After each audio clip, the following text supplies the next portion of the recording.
Welcome back to the Cracked Nation for another video. Today we have a great topic, top 10 greatest movies of all time. Now this is a very controversial topic to say the least. Keep in mind a few things. First, this is subjective. There is no such thing as an objective list on any kind of art, really. With that being said, I think for the most part I'm pretty on point with what a lot of people would consider the best. I haven't seen every movie. I'm actually going to list a list of movies that I haven't seen that are not going to be on this list for that reason. And you might be surprised at some of the ones that I don't have on here, but you know, whatever. I can't watch everything. Also, there are no animated movies on here. It's really hard for me to judge an animated movie against a non-animated movie in terms of what they did for cinema. We could have that discussion. Great, but for this video, this is just live action, I guess, a regular movie. Also, if you want to discuss more things like this, I started a Discord. It'll be right here and also in the description below. Join that and we'll discuss topics and movies or whatever. It's a lot easier than replying to YouTube comments, and I think it'd just be easier. I'm wanting to start a Twitch stream where I kind of answer questions and we can do more discussion stuff like that in real time. So you ask me a question, I respond, that kind of thing. If that's something you're interested in, let me know in the comments below. So with that out of the way, enjoy what I consider the top 10 greatest movies of all time.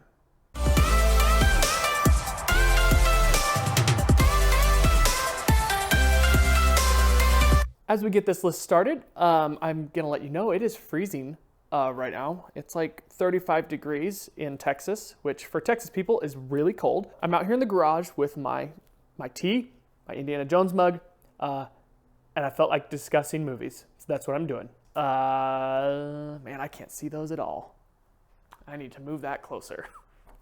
Just gonna hold it in my hand, a little easier. So the ones that I have not seen that I think might be on a lot of people's lists are City Lights, Streetcar Named Desire, All the President's Men, Network, Ben-Hur, which probably would have made my list, Gone with the Wind, The Bridge Over the River Kwai, and On the Waterfront. These are all films I plan on seeing, but just for some reason have not. I know I haven't seen Gone with the Wind. It's just the way it is. And then a few honorable mentions, and then we'll get to our top 10. The fifth honorable mention is It's a Wonderful Life. One of the reasons I didn't put this on the top 10 is it didn't do as much for cinema as it did for society. You watch that movie, it's a great movie. Obviously it's on my, it would be a top 15 probably, but it just didn't quite do as much for cinema as what I think the top 10 did. Number 4, the greatest musical of all time, The Sound of Music. Epic, epic film. I have the collector's edition. I love the movie, but again, just couldn't quite breach into the top 10. Psycho, which is I think a perfect movie. There's another Hitchcock on here. 8½, which is a movie by Fellini. It's a movie that film people love.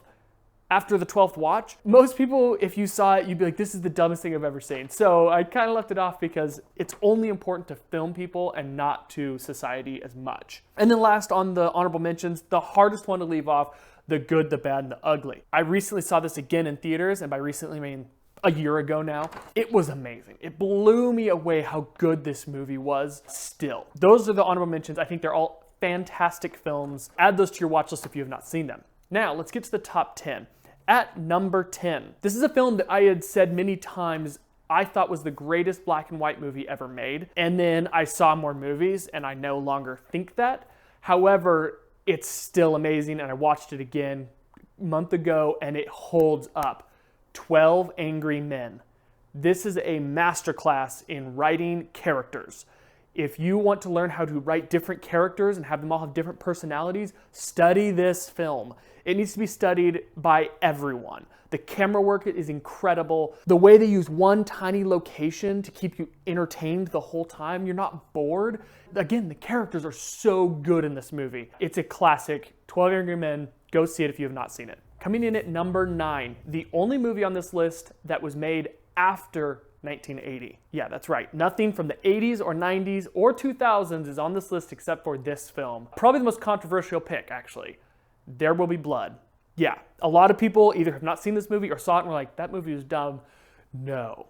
We get the greatest acting performance potentially ever in Daniel Day-Lewis. He gives us everything he's got. I can just watch him for hours in this movie. It also shows how amazing the direction was by Paul Thomas Anderson. Amazing directing. The cinematography is some of the greatest I've ever seen. The music is incredible. The locations, the story, the pacing is perfect. You might think it's boring. It's perfect pacing. This is a perfect movie. Not one moment of this movie would I change. And that's what I consider a perfect movie. If there's not one thing I would change, it's a perfect movie. That's an opinion. But in my opinion, this is a perfect film. It's also one of those films that in 40 years, we're going to look back and be like, man, that's still so good. Coming in at number 8 is a very controversial movie in itself, not just because of where I put it on the list, but because of what the movie is. It is the greatest war movie ever made, Apocalypse Now.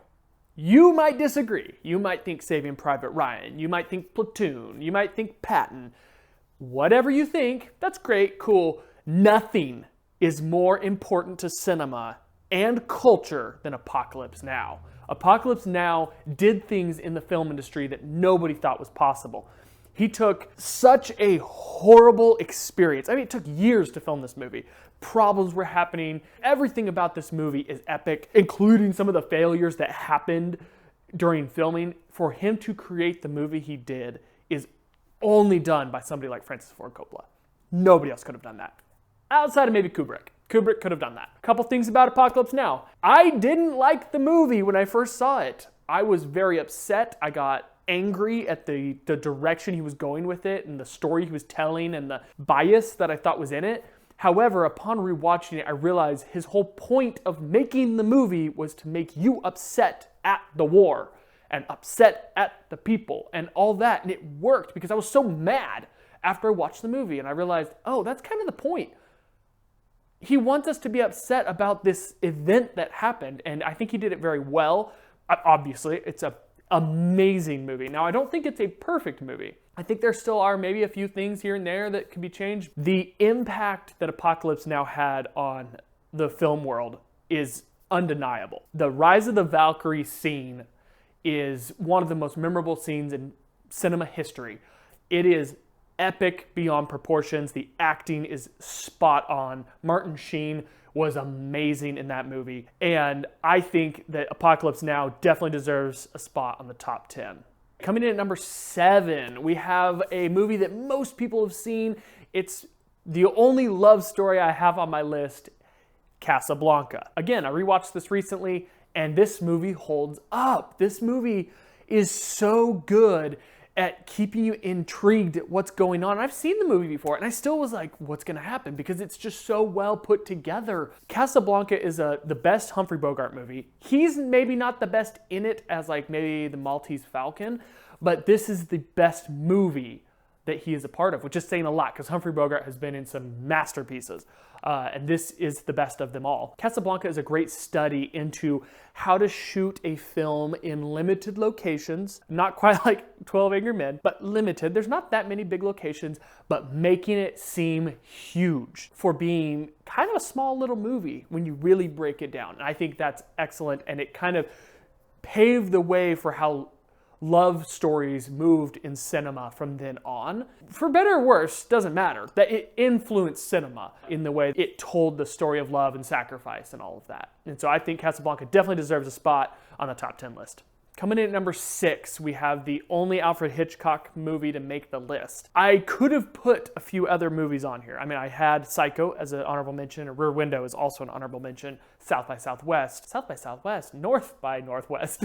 Those all three are amazing films, but Vertigo takes the cake. Vertigo is the masterpiece of Hitchcock's career. I don't know anyone that thinks it's not the best movie that he made, and it would be a shame to leave a Hitchcock movie off of this list. I had to put it on here, and I wanted to. It's not like I'm obligated to put it on here. No, I wanted to put Vertigo on here because this movie's amazing. He did so much, Hitchcock, at the time that had never been done before. The way he shot suspense and got performances out of actors that made you seriously like do this back in the 60s and 50s. That's crazy. Not a lot of people were doing it. And Hitchcock's just a master in how he shoots his films. And so, of course, Vertigo is going to make my list. I haven't seen it in a while, and so I can't talk as much about it as some of the others on here. Vertigo at number 6. Now we're getting down to the real heavy hitters. These are the ones that most people in the film world could shuffle through these 5 and put any of them in the top spot. And this is just how I have it for personal reasons, and then also just for a few other reasons that I'll mention. At number 5, we have Kubrick's masterpiece, 2001: A Space Odyssey. 2001, I watched again not too long ago. It looks amazing for being shot in the 60s. 1968 is when this movie came out, and some of the stuff they do with the camera is insane. I think that the camera work in 2001 paved the way for a lot of sci-fi camera work and visuals. I mean, this came out 8 years before Star Wars. Okay, Star Wars was mind-blowing when it came out. This was 8 years prior to that. Now, a lot of people find this movie very boring. Okay, it's slow. But this is an incredible look into the mind of a master worker telling a story about society and about belief and about religion and about where we started and where we came from. Whether or not you think it's real, it doesn't matter. This is an excellent way of telling this story that would never have been thought of at the time. That was groundbreaking. The final sequence with all the color things going like this, like the mind trip sequence, the acid trip. I learned recently that how they shot that was so difficult. I mean, it took months, I believe, to shoot that movie, or that sequence, I mean. Just that sequence. It's crazy. 2001: A Space Odyssey, I think it's epic. It still looks amazing, and I always enjoy going back and rewatching it, even though I don't enjoy the movie. It's not like I sit there and go, ah, yes, 2001. But I understand how great it is, and so that's why that makes my top 5 at number 5. At number 4 is the only movie that would be considered a foreign language film on my whole list. This is partially because I haven't watched a lot of foreign films. A movie that comes to mind would be like The Seventh Seal. Thought it was an amazing film.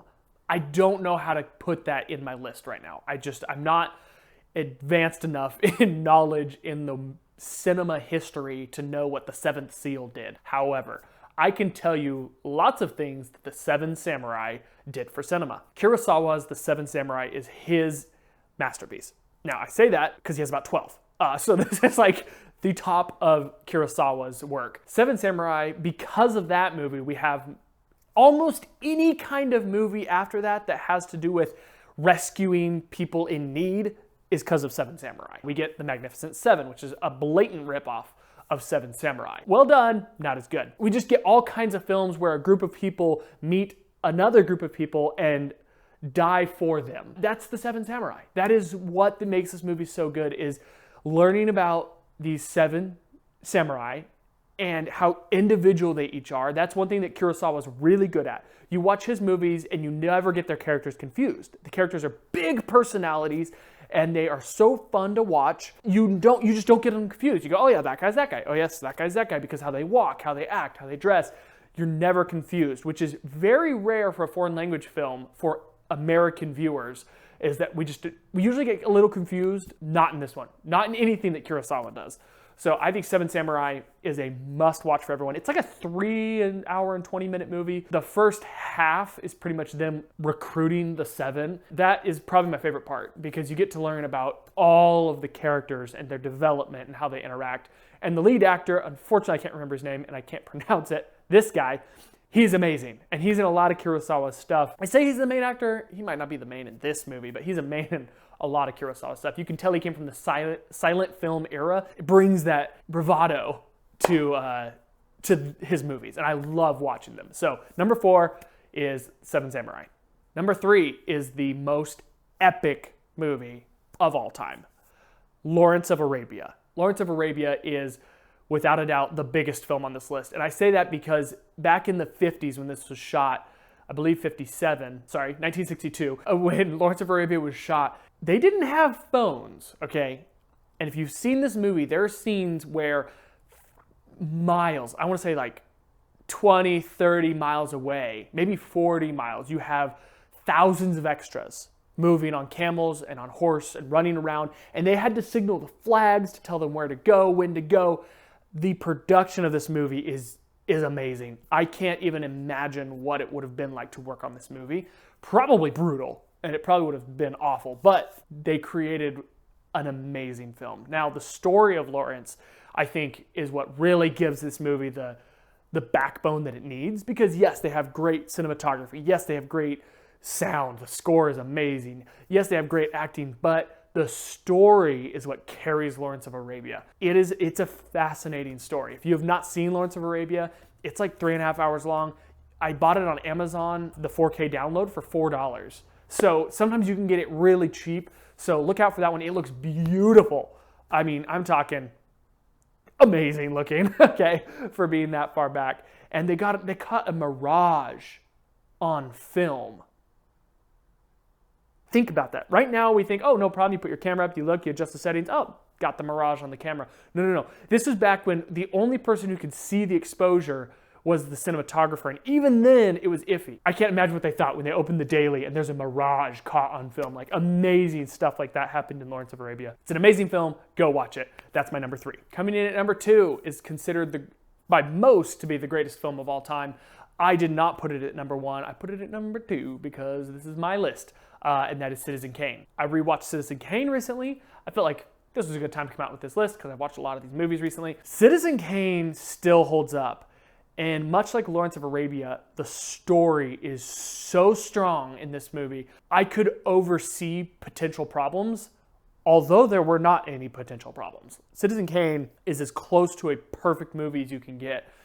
The sets are amazing. There's so many sets in this movie that you're like, oh, it's just a normal set. And then he walks like 50 feet back, and he's tiny in the background while the set is massive over him. And you're like, whoa, it really showed how big everything was. And that's what was supposed to be in this movie, is Mr. Kane lived a big life. He lived a very expensive life, and he got the most expensive stuff and the biggest stuff and all that. And so the way you have to film it to show that prior to CGI, and still better than CGI, is to build sets that are massive and to shoot it in a way with super low camera angles. They cut a table in half so they could put their dolly through the table, and as they pull it back, they shove the table together, and there's a moment you can see a chair go from that. There's a few little things like that that are amazing. And then they cut a hole in the floor to put the camera just a little bit lower. Stuff like that was not happening in cinema in the 40s. And Citizen Kane showed the ceiling a lot. Most movies did not show the ceiling back then. They were shot on backlots where it was just walls. There was no ceiling. So Citizen Kane did a ton of innovative things at the time that cinema now are still using. And so that's why Citizen Kane is considered such a great movie. If you've ever watched it and thought, it wasn't that good, go back and pay attention to these things, or watch a YouTube video that breaks down what makes Citizen Kane so good. There's some great content out there. You'll see why it's considered one of, if not the greatest movie of all time, because of what it did for cinema. All right, the moment we've been waiting for. What I consider the greatest movie of all time. Coming up with the greatest is hard, because you could always go back to the very early stuff and say that was the greatest. Something by Georges Méliès, because it was like the first time it had ever been done and he was a pioneer. Does that really mean it's still affecting movies now? Maybe, maybe not. So it's very difficult to pick a greatest of all time. And so I picked a movie that I thought was right in the middle of coming off of old cinema and propelled into new cinema, what we have now. Those are two very different times in the world of making movies. And I think no movie does it better than The Godfather. The Godfather is a perfect film. Yes, I know there's this moment. Okay, I'll give you that one. There's that one moment. Other than that, The Godfather is so good. Pick a movie with better acting as an ensemble cast. You can't. The cast is insanely good. Pick a movie with better cinematography. You can't. Pick a movie with better music. You can't. Now, you might be able to pick one or something, but you get my point. The Godfather is one of the first true gangster movies that we now see gangster movies and go, oh yeah, that's from The Godfather. You watch anything by Scorsese, Goodfellas is a great example. They're coming from the Godfather era. The Godfather came out and just blew everyone away. It won Best Picture, rightfully so. Everybody saw it and was like, this is the best film we've ever seen. And there's so many things about The Godfather that make it that way. The sets, pay attention to how big this movie is and how much work went into the set design and the production design, things like that. And then just hair and makeup, like every category, you're just like, this is great. and the movie still looks amazing. One thing I also like about the movie is the color palette. I think the color palette gives you this feeling of being in that world better than almost any other movie does. It kind of has a unique look. If you watch The Godfather, you notice that there's a look to it. And you're like, oh yeah, that's The Godfather. You can take a screenshot and be like, oh yeah, that's The Godfather. You can just almost always tell. Francis Ford Coppola has made 2 of the greatest movies of all time. Well, really 3, because he made Godfather Part 2, which could be on this list. And a lot of people think it's actually better than the first one. I disagree, but I do think it's amazing. Coppola is one of those directors that hasn't made that many movies, but he's made 4 or 5 just insanely good ones. Thank you, Coppola, for giving us The Godfather. If you have not seen The Godfather, I highly recommend it. It's a good movie. Now, it is really long. It's like 3 hours and 10 minutes or something, and the second one's like an hour longer, but it's worth it. If you like gangster movies of any kind, if you want to see why movies now are the way they are, watch The Godfather. And The Godfather came from movies like Citizen Kane and Casablanca and things like that. So you can kind of find the way where it balances the two, and you can see that Godfather was a turning point in movies and in the history of film. And so that's why I have The Godfather at number 1. What is on your list as your top 10 greatest movies of all time? Again, chat in the Discord. I think it'll be a lot more fun, but just comment down below also. What do you think are the best? What did I get right? What did I get wrong? Because we're going to have some disagreement, I'm sure. And then what movies should I check out that I have not mentioned yet? Because I'm sure there's a lot. All right, thank you for sticking around for this long video. I hope you enjoyed it. If you want to see more reviews like this, let me know in the comments below, and I will keep trying to come out. I'm thinking top 5 greatest directors of all time? Maybe top 10? All right, peace.